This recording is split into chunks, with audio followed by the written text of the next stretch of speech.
정신분석학의 새로운 정의. 하트만은 정신분석학 이론의 영역을 넓힘으로써 정신분석학을 과학으로 재정의하고자 했다.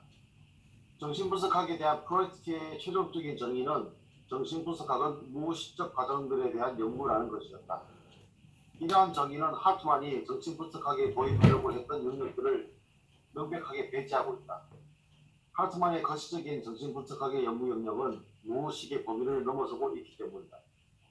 때문에 하트만은 연구 영역을 무의식의 영역 밖으로 확장한 정신분석학을 새롭게 정의해야만 했다. 그는 정신분석학이 그것이 다루는 영역에 의해서가 아니라 독특한 과학적 방법론과 세 가지 특징에 의해서 구성된다고 주장했다. 첫째, 정신분석학은 생물학적 입장을 지지한다. 둘째, 정신분석적 개념들은 설명적인 성격을 가진다. 셋째, 정신분석학은 초심리학적인 관점을 가진다. 이런 항목들은 하트만의 이론에서 현실과 대상관계의 역할을 확장시키는 데 영향을 줍니다. 하트만이 인간을 연구하는 여러 접근 방식 중 인간을 생물학적 유기체로 보는 관점을 선택했다. 그는 프로이트의 생물학적 관점에 동의함으로써 그는 대인관계 학파와 정면으로 맞서게 되었다. 하트만이 이론을 형성할 무렵 대인관계 학파는 프로이트의 견해를 비판하고 있었다. 하트만은 프로이트처럼 대상관계를 이와의 생존 욕구의 산물로 보았다. 대상관계는 환경과 생물학적 조화를 유지하는 아동의 욕구로부터 비롯된다. 하트만은 이렇게 말했다. 우리는 프로이트의 신경적 이론의 기초를 제대로 모르고 있다. 그는 신경적인 기초가 인간이라는 종의 특정 특성이 있는 것이 아니라 일반적인 생물학적 특성이 있다고 생각했다. 따라서 그에게 있어서 인간과 동물의 차이는 상대적일 뿐이다. 프로이트의 이론 체계하에서 순수한 생물학적 관점과 순수한 심리학적 관점을 만나는 곳은 본능적 욕동 이론이었다. 그는 자주 욕동이 정신적인 것과 신체적인 것의 경계에 위치한다고 정의했으며 신체를 욕동의 원천으로 보았다.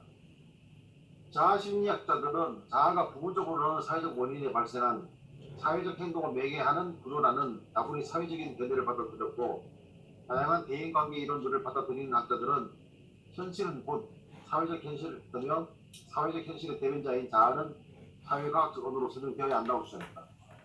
그러나 하트만의 입장은 달랐다. 그는 문화주의자들이 생물학적이라는 말을 선천적으로라는 뜻으로 그리고 인간의 불변하는 특성이라는 뜻으로 오해했다고 비판했다.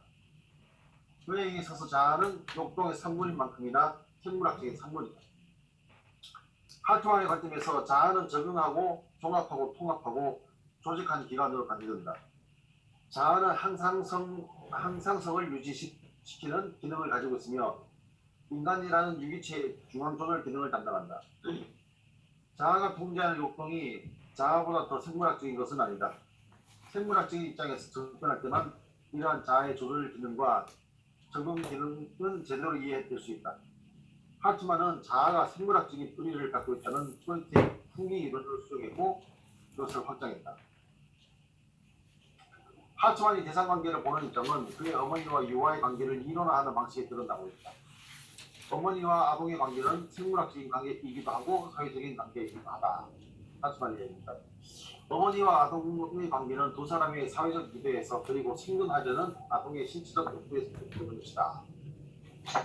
하트만의 이론은 외부 세계가 아동의 영향을 미친다는 사실을 수용하면서 동시에 생존을 위해 적응해야 하는 필요성을 강조했다. 그런 점에서 인간 관계가 가지는 의미는 항상 2차적이다. 인간이 타자와 관계를 맺는 이유는 그것이 생존에 필요하기 때문이다. 하트만이 보는 대상관계. 정신분석학을 정의하는 하트만의 두 번째 항목은 정신분석학이 설명적인 개념을 가진다는 것이다. 다른 심리학들의 개념은 행동이 발생하는 동기를 설명하지 않은 채 매우 정확하게 행동을 묘사한다. 정신분석학은 정신의 내용을 서술하기보다 그 원인과 목적을 일어나려고 한다. 정신분석학의 목적은 드러나는 행동을 어떻게 정확하게 서술하느냐에 있지 않고 역동적으로 발생학적으로 행동이 발생하는 일반적인 근원을 밝히합니다.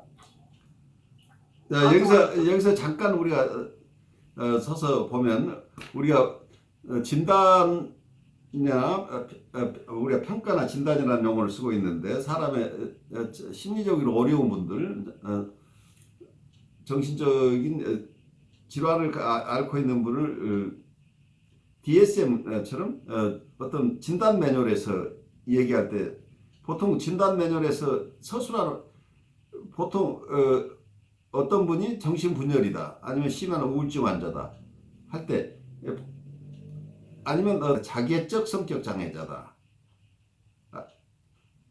이런 것을 진단해낼 때 그 진단하게 되는 요건들을 쭉 보시면 굉장히 서술적이라는 것을 느끼시죠?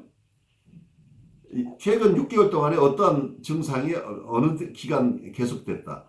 또 다른 것들 여러 가지 한 5가지나 6가지 이렇게를 서술하고 이 중에 3가지나 4가지에 해당한다면 이분은 여기에 이런 진단해도 좋다.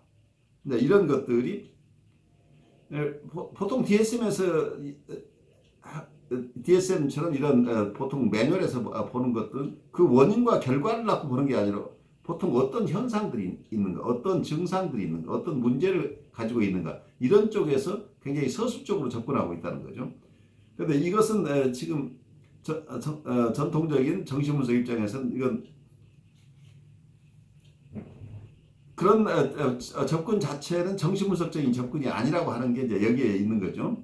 원인과 결과, 심리적인 인과관계를 따져서 현재 증상이 있다고 한다면 증상의 원인은 어디서 왔는가. 설명적이라고 하는 것은 원인과 결과를 이해하는 쪽에서 그 상황을 파악하려고 하는 거죠. 그래서 이 부분은 정신분석의 아주 고유한 한 특성이라는 걸 우리가 이해하면 좋겠어요. 여기서 하프만 혼자의 얘기가 아니고 정신분석이라적인 어프로치들은 대부분 우리 심리적인 현상도 원인과 결과가 있다 하기 때문에 파악하기 어렵더라도 인과관계를 중심으로 사람들을 이해하려고 하는 이런 어프로치라고 여러분이 이해하면 좋겠어요. 하트만은 정신분석학을 설명적인 과학으로 생각했기 때문에 설명적이지 않은 개념들을 2차적인 것으로 여겼다. 설명적이지 않은 개념들 속에는 하트만이 인간 경험의 현상학적 세부사항이라 부르는 것이 포함된다.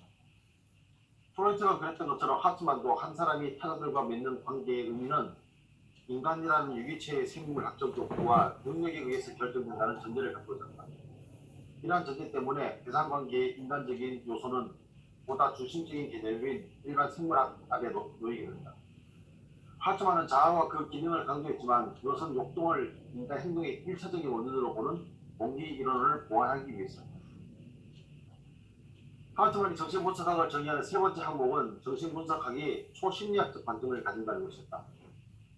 하트만은 정신분석학을 정의하는 기본 틀로서 초심리학을 보존했다. 그러나 그는 자아심리학의 등장이 초심리학의 관점들을 상당히 변화시켰다고 주장한다.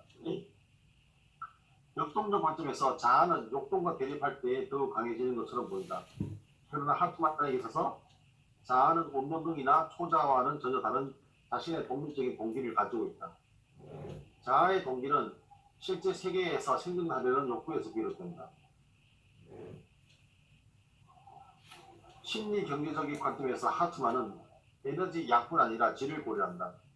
자아는 자신의 연료를 리비도적 에너지, 공격적 에너지, 다소 탈본능화된 에너지를 중에서 선택할 수 있다. 이와 같이 자아는 증대된 범위와 힘을 갖는다.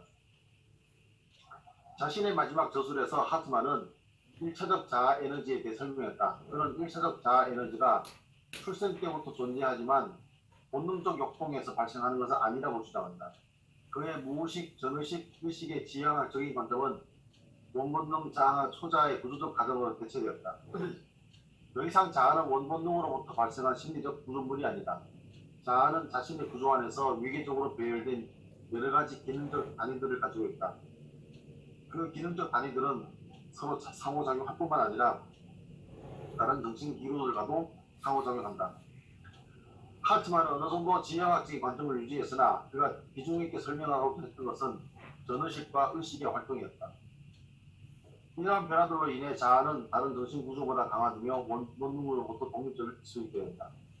하트만은 그의 구조적 이론에 발생학적 개념을 첨가했다.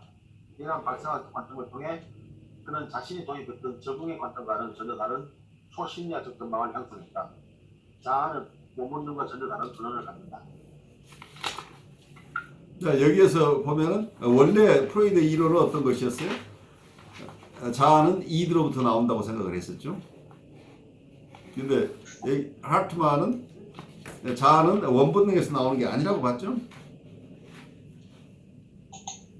전혀 다른 근원을 가지고 있다고 하는데 그렇게 하다 보니까 프로이드의 초기 이론을 다 수정할 수밖에 없죠. 그래서 여기 나오는 얘기가 무슨 얘기냐면 매트릭스 이론이에요. undifferentiated matrix라는 용어를 쓰죠.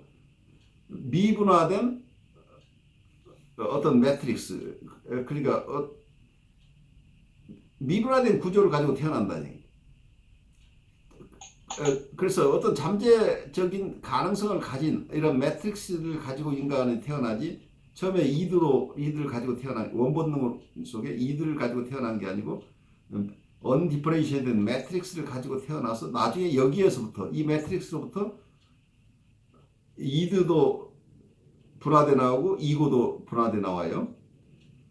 또 어떤 이고 사이칼리스트는 이 매트릭스 속에서도 정서도 분화돼 나온다고 봐요. 그래서 모든 것이 초기에는 마치 이 얘기 언디퍼렌시에이티드 매트릭스 얘기를 하다 보면 저는 줄기세포 생각이 나요. 잘 모르지만 줄기세포가 있다가 이 줄기세포는 어쩌면 여러 가지 가능성을 가지고 있는데 이게 우리의 손이 될 수도 있고 발이 될 수도 있고 심장이 될 수도 있는 이런 가능성을 이 속에 포함하고 있다고 하는 거예요. 줄기세포에서는. 그래서 줄기세포를 이용한 여러 가지 치료법을 개발하려고 애를 쓰는 이유가 이 속에서는 무한한 가능성이 있다는 얘기죠. 마찬가지로 우리가 태어날 때 이런 매트릭스를 가지고 태어난다. 미분화된 매트릭스를 가지고 태어난다는 쪽으로 프로이드 이론을 바꿔가면서 지금 여기서 하트만이 자기 이론을 전개하고 있는 거죠. 그렇게 되면 원본능하고 상관없는 자아의 독자성이 여기서 생겨나죠. 그리고 전부 다 자아 에너지라는 1차적인 자아 에너지가 있었다는 얘기까지 이렇게 하면서 이 초심리학이 프로이드하고는 다른 쪽에서 수정해 나가면서 그러면서도 프로이드 이론을 보존하려고 애를 쓰고 있는 거죠. 그래서 이런 지금 하트만을 중심으로 이후에 나오는 이론들은 어카마데이션이라고 설명을 했어요. 이 저자가. 그것도 프로이드 이론이 현실에 적응해 나가는 과정이다. 이런 개념으로 우리가 볼 수도 있겠죠.